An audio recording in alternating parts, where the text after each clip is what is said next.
Hello दोस्तों, मैं धनंजय गुप्ता आपका स्वागत करता हूं आज एक नई वीडियो में।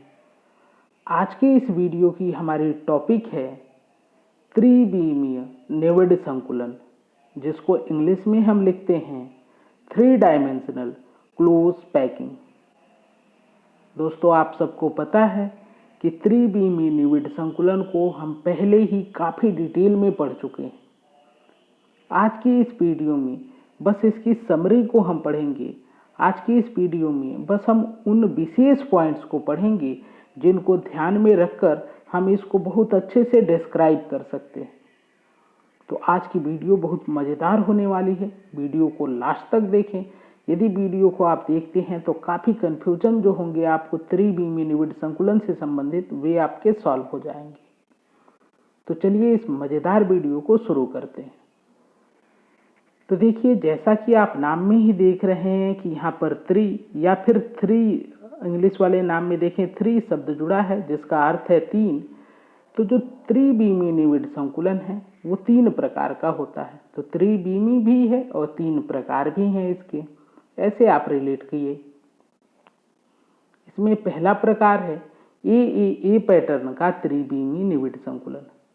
दूसरे प्रकार को हम कहते हैं ए बी पैटर्न का त्रिविमीय निविड संकुलन, और तीसरे को कहते हैं ए बी सी पैटर्न का त्रिविमीय निविड संकुलन। आप सबको पता है कि त्रिविमीय निविड संकुलन द्विविमीय निविड संकुलित परतों को एक दूसरे के ऊपर व्यवस्थित करके प्राप्त किया जाता है।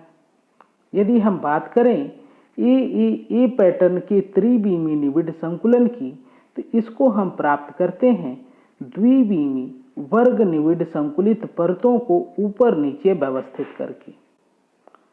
और यहाँ पर जो ए बी पैटर्न का त्रिविमीय निविड संकुलन है और ए बी सी पैटर्न का त्रिविमीय निविड संकुलन है, इन दोनों प्रकार के त्रिविमीय निविड संकुलन को हम प्राप्त करते हैं द्विविमीय षटकोणीय निविड संकुलित परतों को एक दूसरे के ऊपर व्यवस्थित करके। तो ये पॉइंट आपको ध्यान रखना है। आप पहले से जानते हैं कि द्विविमीय निविड संकुलन 2 प्रकार का होता है, द्विविमीय वर्ग निविड संकुलन और द्विविमीय षटकोणीय निविड संकुलन। तो ये पॉइंट अभी आपको ध्यान रखना है। अब यहाँ पर हम बात करेंगे कि इन तीनों प्रकार के जो त्रिविमीय निविड संकुलन हैं, इनसे कौन से ऐसे विशेष पॉइंट्स हैं जिसको हमको ध्यान में रखना है ताकि हम अच्छे से उसको डिस्क्राइब कर सकें। तो बात करते हैं ए पैटर्न के त्रिविमीय निविड संकुलन की। तो यहाँ पे आपको 3 बातें ध्यान रखनी है। पहला कि इसका पैटर्न क्या है, यहाँ पर उप सहसंयोजन संख्या क्या है और एकक कोष्टिका क्या है। तो पैटर्न तो आपको हेडिंग से ही मिल जा रहा है कि यहाँ पे पैटर्न होगा ए पैटर्न। अब इसका क्या अर्थ है, मैं बहुत ही शॉर्ट में यहाँ पे आपको समझाता हूँ। तो देखिए, ये जो संरचना आपको दिखाई गई है, ये है ए पैटर्न के त्रिविमीय निविड संकुलन की संरचना। यहाँ पर आप देखें तो 4 परतों को हमने एक दूसरे के ऊपर व्यवस्थित किया है। इधर आप गिन सकते हैं 1 परत, दूसरी परत, तीसरी परत और चौथी परत। आप किसी भी गोले को देखें तो आप देख सकते हैं कि चारों परतों के गोले एकदम एक दूसरे के सीध में हैं। यहाँ पे देख सकते हैं आप, चारों परतों के गोले सीध में हैं, यानी कि एक सीधी रेखा में हैं।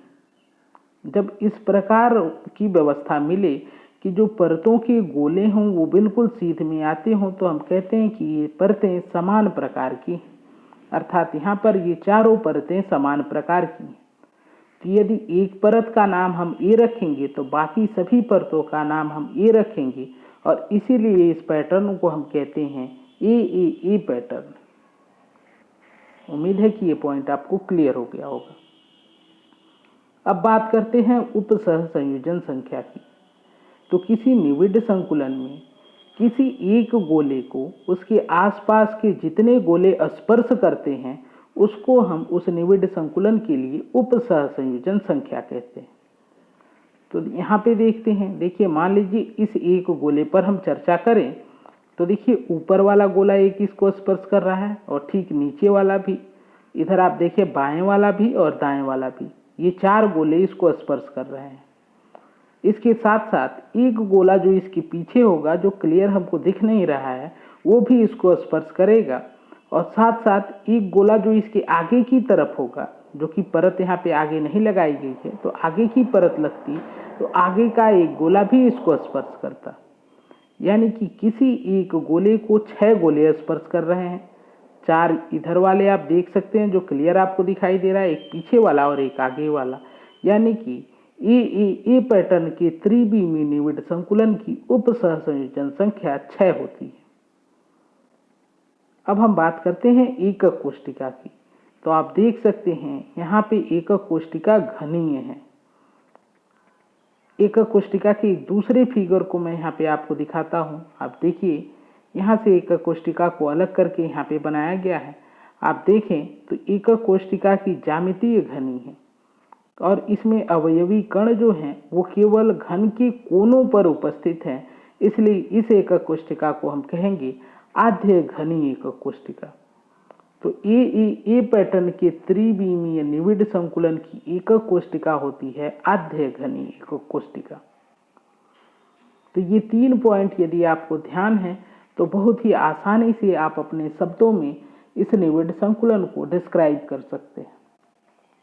और ठीक यही 3 पॉइंट मैं आपको बताऊंगा एबी पैटर्न के लिए भी और एबीसी पैटर्न के लिए भी।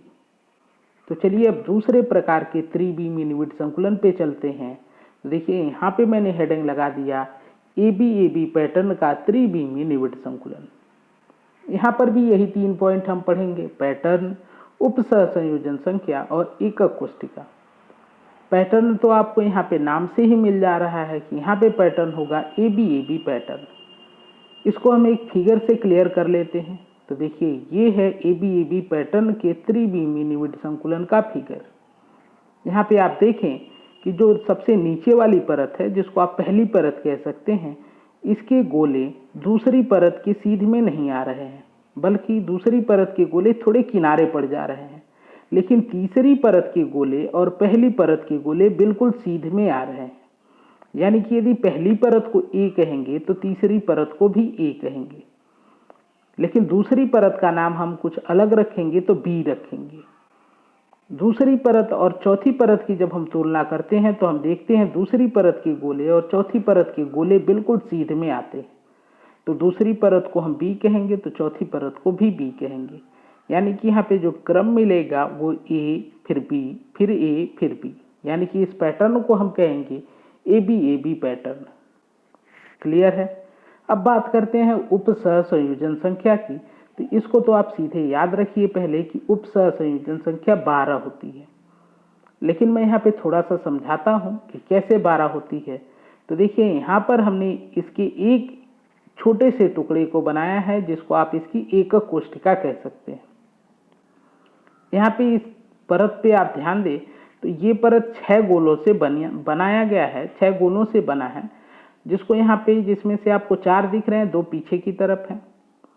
जो यहाँ पे जो बिल्कुल बीच वाला गोला होगा वो इन 6 गोलों को स्पर्श करता है, ठीक है, जो किनारे किनारे हैं।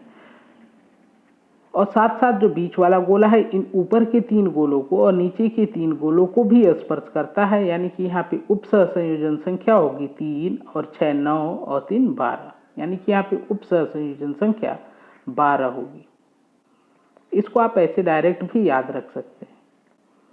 यदि बात करें कि एकक कोष्टिका किस प्रकार की होगी, तो इसकी एकक कोष्टिका की ज्यामिति होती है षटकोणीय घनीय, जिसका फिगर मैं आपको यहाँ पे दिखा देता हूँ। तो जब इस एकक कोष्टिका के सभी कणों को हम जितने भी यहाँ पे गोले हैं सबके केंद्रों को सीधी रेखा से जोड़ते हैं तो इस प्रकार की संरचना प्राप्त होती है। और इस संरचना को हम कह सकते हैं त्रिविमीय षटकोण, या फिर हम कह सकते हैं षटकोणीय घनीय एकक कोष्टिका। तो उम्मीद है कि ये 3 पॉइंट आपको क्लियर हो गए होंगे। तो ये 3 बातें आपको ध्यान रखनी है कि यहाँ पे पैटर्न होगा एबी पैटर्न, 12 होगी उप सहसंयोजन संख्या और एकक कोष्टिका होगी षटकोणीय घनी। षटकोणीय घनी एकक कोष्टिका होने के कारण इस निविड संकुलन का एक दूसरा और बहुत ही खास नाम बनाया गया है, जिसको हम कहते हैं षटकोणीय निविड संकुलन। इंग्लिश में कहते हैं हेक्सागोनल क्लोज पैकिंग, जिसको शार्ट में हम लिखते हैं HCP। ये जो नाम है ये बहुत ही इंपॉर्टेंट है, कई बार इसी नाम से आपके एग्जाम में आता है, तो इस नाम को ध्यान रखें। क्योंकि यहाँ पे षटकोणीय घनीय एकक कोष्टिका है, इसी आधार पे षटकोणीय निविड संकुलन इसको कहते हैं, और शार्ट में इसको हम कहेंगे HCP, जो कि बहुत ही इंपॉर्टेंट है। कई बार HCP नाम से ही एग्जाम में आपको देखने को मिल सकता है। तो अब हम बात करेंगे ABC पैटर्न के त्रिविमीय निविड संकुलन की। यहाँ पर भी यही 3 पॉइंट हैं जो आपको ध्यान रखने हैं। तो पैटर्न यहाँ पे क्या होगा, तो ABC पैटर्न होगा। इसको हम यहाँ पे फिगर से समझ सकते हैं। देखिए, ये जो परत है सबसे नीचे वाली, जिसको आप प्रथम परत कह सकते हैं, इसके गोले दूसरी परत के गोले के सीध में भी नहीं है, और साथ साथ तीसरी परत के गोले के सीध में भी नहीं है। तो इसका नाम यदि A रखेंगे तो दूसरे वाले को B कहेंगे और तीसरे वाले को C कहेंगे, क्योंकि इन तीनों परतों के गोले एक दूसरे के सीध में नहीं है। यानी तीनों अलग अलग परतें हैं, तो तीनों के नाम भी अलग अलग होंगे। लेकिन जो चौथी परत है उसके गोले पहली परत के सीध में आ जा रहे हैं, तो इसलिए इसका नाम A होगा। तो बार बार यही क्रम यहाँ पे पुनरावृत्ति होगा कि A B C, और फिर जो 3 परतें होंगी A B C, इसलिए इस व्यवस्था को हम कहते हैं ABC व्यवस्था, या हम कहते हैं ABC पैटर्न। यहाँ पे उप सहसंयोजन संख्या 12 होती है, और ठीक उसी प्रकार होती है जैसा कि आपने अभी HCP यानी कि षटकोणीय निविड संकुलन के लिए पढ़ा था। यहाँ पे देखिए, यहाँ पे 7 गोले हैं, 6 नहीं, यहाँ पे 7 गोले हैं, जिसमें एक बीच में है। जो बीच वाला गोला है इस परत के 6 गोलों को स्पर्श करता है, ऊपर वाली परत के 3 गोलों को और नीचे वाली परत के 3 गोलों को। तो इनको जोड़ के हम कहते हैं उप सहसंयोजन संख्या यहाँ पर 12 होती है। यहाँ पे एकक कोष्टिका कैसी है, तो एकक कोष्टिका यहाँ पे होती है फलक केंद्रित घनी एकक कोष्टिका, जिसको आप इस फिगर से आसानी से समझ नहीं सकते हैं। तो मेरा सजेशन आपको ये है कि आप इसको याद रखें। फलक केंद्रित घनी एकक कोष्टिका की ज्यामिति कुछ इस प्रकार की होती है, जिसके बारे में आप पहले ही पढ़ चुके हैं। अब यहाँ पे एकक कोष्टिका फलक केंद्रित घनीय है, जो कि एक प्योर घन है। जैसे हमने बात किया था षटकोणीय घनी की, तो वहाँ पे षटकोण था, लेकिन ये तो शुद्ध एक घन है, इसलिए इसको हम कहेंगे घनीय निविड संकुलन। ये नाम बहुत इंपॉर्टेंट है, क्योंकि इसकी एकक कोष्टिका की ज्यामिति घनीय है, इसलिए इसको हम कहते हैं घनीय निविड संकुलन। इंग्लिश में कहेंगे क्यूबिक क्लोज पैकिंग, और शार्ट में इसको लिखेंगे CCP। ये शार्ट फॉर्म भी बहुत इंपॉर्टेंट है। लेकिन ये जो घनीय एकक कोष्टिका है, इसमें यदि हम अवयवी कणों की व्यवस्था को देखें तो वो फलक केंद्रित है। इस आधार पर इसको हम कह सकते हैं फलक केंद्रित घनीय संरचनाएं। तो इस निविड संकुलन को हम या तो कहें घनीय निविड संकुलन, या फिर हम कह सकते हैं फलक केंद्रित घनीय संरचनाएं, जिसको इंग्लिश में हम कहेंगे फेस सेंटर्ड क्यूबिक स्ट्रक्चर, और शार्ट में हम कहेंगे FCC स्ट्रक्चर। तो ये दोनों शार्ट फॉर्म आप ध्यान रखें, ये दोनों नाम आप ध्यान रखें, इन नामों से भी आपको एग्जाम में मिल सकते हैं। तो दोस्तों, ये थी आज की वीडियो। उम्मीद है आज की वीडियो आपको पसंद आएगी। एक बात और मैं आपको बताना चाहूँ कि षटकोणीय निविड संकुलन आप 2 बीमा में भी पढ़ते हैं और त्रिबीमा में भी पढ़ते हैं। तो यदि आपके एग्जाम में आए केवल षटकोणीय निविड संकुलन, तो आप त्रिबीमी षटकोणीय निविड संकुलन को ही डिस्क्राइब करें। और यदि स्पेशल नाम देके आपको कहे कि द्विबीमी षटकोणीय निविड संकुलन, तभी आप द्विबीमी षटकोणीय निविड संकुलन को लिखें, क्योंकि मैंने आपको पहले ही बताया था कि जो वास्तव में जो क्रिस्टल होते हैं वे हमेशा त्रिबीमी होते हैं। उम्मीद है कि आज की वीडियो आपको पसंद आएगी। वीडियो यदि पसंद आती है तो वीडियो को लाइक करें, मेरे चैनल को सब्सक्राइब कर लें, साथ में बेल आइकन को प्रेस करें। वीडियो से संबंधित अपने विचार को या फिर अपने किसी कन्फ्यूजन को या किसी भी क्वेश्चन को बेझिझक कमेंट बॉक्स में लिखें। आज की वीडियो देखने के लिए, मेरे चैनल से जुड़ने के लिए आपका धन्यवाद। मिलते हैं आपसे ठोस अवस्था चैप्टर की अगली